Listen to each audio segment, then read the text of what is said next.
There is a building material that does not burn. It does not rot. It does not let mold grow.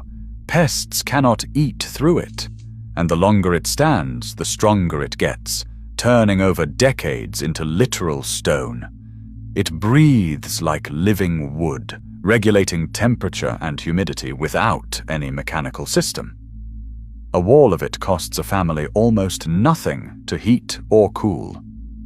And the core ingredient can be grown from seed in just 120 days. Then, in 1937, the United States government made it a crime to grow the plant it comes from. Not because it failed, because 3 powerful men decided it threatened their fortunes. This is the story of hempcrete, the criminalized building material that could have given every American family a home that is fireproof, indestructible, and completely free from corporate dependence, and the names of the men who made sure that never happened.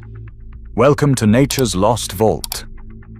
The archive opens in France, not in the 1980s when modern architects rediscovered this material. The archive opens in the 6th century AD, 500 years after the fall of Rome, along the Sarthe River. Here, engineers of the Merovingian kingdom constructed bridge abutments from a mortar made of hemp fibers and lime. Those bridges are gone, but the hemp-lime foundations they rested on remain. Archaeologists found them completely intact 1400 years later. Across the world in India, inside the carved Buddhist caves of Ellora, the plaster lining the walls has protected intricate carvings from monsoon humidity for over 15 centuries. When scientists analyzed it in 2016, they found pounded hemp. The caves flood during the rainy season, yet the plaster has not crumbled, not molded, not failed. The formula is almost absurdly simple. Take the woody inner core of a hemp plant, called the hurd, the part that rope makers historically threw away as waste. Mix it with lime and water, pack it into wall forms around a timber frame, and wait. What happens next is alchemy. The lime reacts with carbon dioxide in the air through a process called carbonation. Over days, weeks, and years, sometimes 12 years, the lime slowly reverts to calcium carbonate. It turns back into stone. The hemp fibers become encased in a mineral matrix. The wall literally petrifies, becoming harder and more resilient every single year it stands. Because of the high silica content in the hemp fibers, fire cannot take hold. When flames touch hempcrete, the lime binder forms a charred layer that extinguishes itself.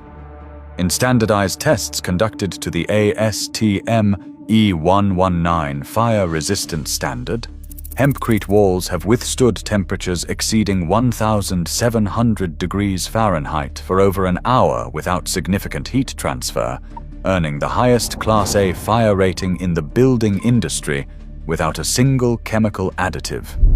The high pH of the lime binder, around 12, makes it biologically impossible for mold to establish. Mold requires a pH of 4.5 or lower to survive. The wall kills the chemistry before it begins, and the material breathes, absorbing excess humidity and releasing it slowly. So condensation never builds inside the wall cavity. The very thing that rots a conventional house, trapped moisture behind drywall, cannot happen. There is no trap. Moisture moves through. Termites, carpenter ants, and boring beetles cannot eat it. There is no organic material their biology can process. The wall starves them. This is what Americans were legally kept from building. In 1619, the colonial government of Jamestown issued a mandate. Every farmer in the colony was legally required to grow hemp. The plant was so essential to survival that it functioned as legal tender. You could pay your taxes with it. George Washington grew it at all 5 farms of Mount Vernon, recording the crop 90 times in his personal diaries. Thomas Jefferson considered it so valuable that when he designed an improved hemp processing tool, he refused to patent it. He wanted every farmer to have it for free. The American Navy was built on hemp. The sails and rigging of every warship required thousands of pounds of it. And inside those hemp stalks, in the woody herd that was stripped away and discarded during fiber processing, was the raw material for hempcrete. Every ton of hemp fiber processed left behind a mountain of herds, the exact material needed to build indestructible walls. But colonial builders did not know what the Merovingian engineers had known. That knowledge had not crossed the ocean, and what happened next ensured it never would. In the mid-1930s, everything was about to change. An inventor named G.W. Schlichten had developed the decorticator, a machine capable of separating hemp fiber from its herd at industrial speed, at a cost of half a cent per pound. American hemp could suddenly compete with anything on Earth. In the spring of 1937, the editors of Popular Mechanics prepared an article calling hemp the new billion-dollar crop, predicting it would become America's most important agricultural resource. The article ran in February 1938. 6 months later, it was already too late. 3 men had decided this could not be allowed to happen. William Randolph Hearst was the most powerful newspaper publisher in America. He was also the owner of vast timber holdings across the continent, and his paper mills ran on wood pulp. Hemp could produce 4 times more paper per acre than trees. If hemp became the industry standard, Hearst's forests and his mills would become worthless overnight. The DuPont family had just patented nylon in 1935. They were developing a massive suite of synthetic petrochemical products, plastics, synthetic textiles, chemical solvents to replace natural materials across every industry. Hemp competed directly with nylon for rope and textiles. The newly efficient hemp herd competed with DuPont's chemical wood pulp process for paper. Hemp grew from the dirt for free. DuPont's chemicals had to be purchased year after year from DuPont. Andrew Mellon was the Secretary of the Treasury, the wealthiest man in America, and the chief banker to the DuPont empire.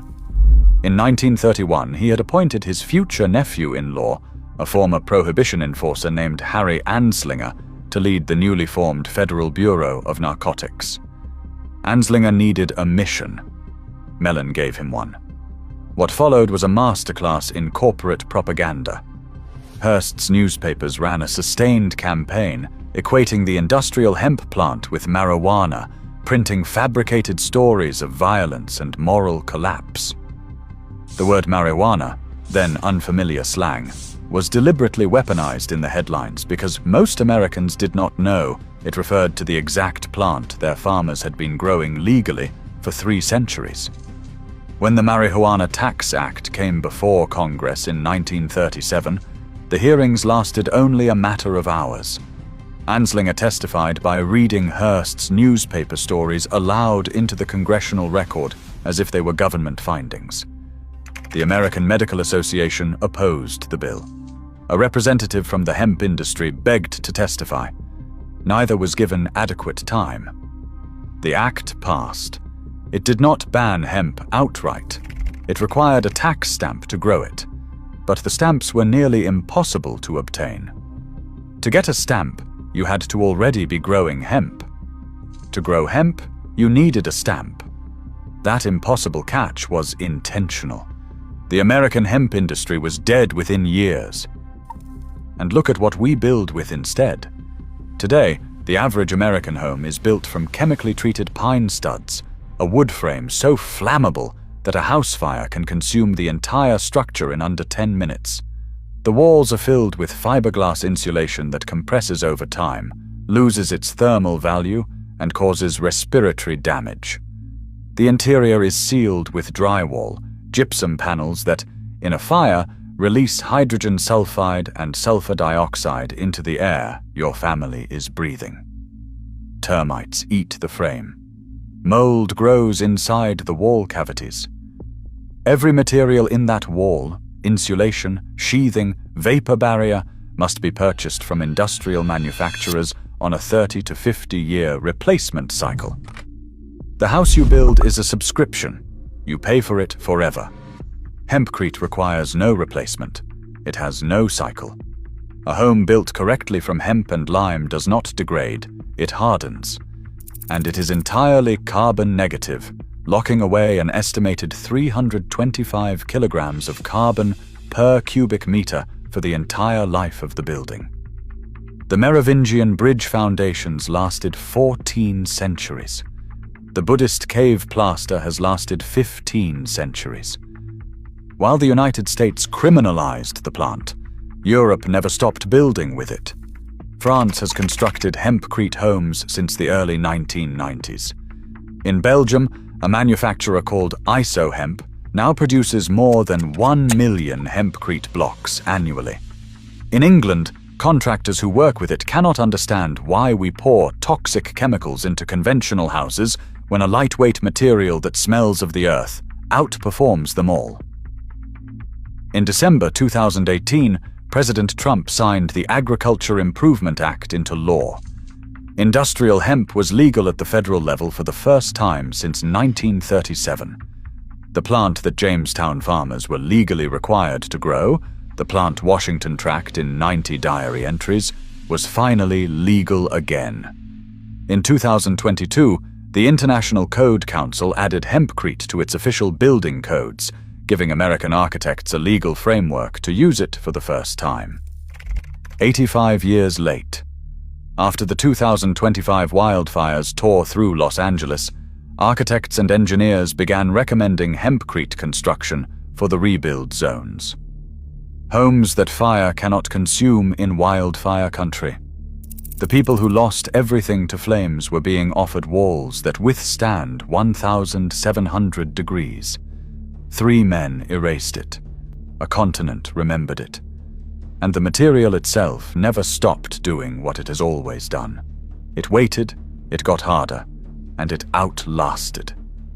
The wall that cannot burn, cannot rot, cannot be eaten, and cannot be owned by a chemical monopoly is coming back. It hardens with every passing year into something stronger than the forces that tried to erase it. It never needed permission to survive. It just needed time. If this vault opened something for you, subscribe to Nature's Lost Vault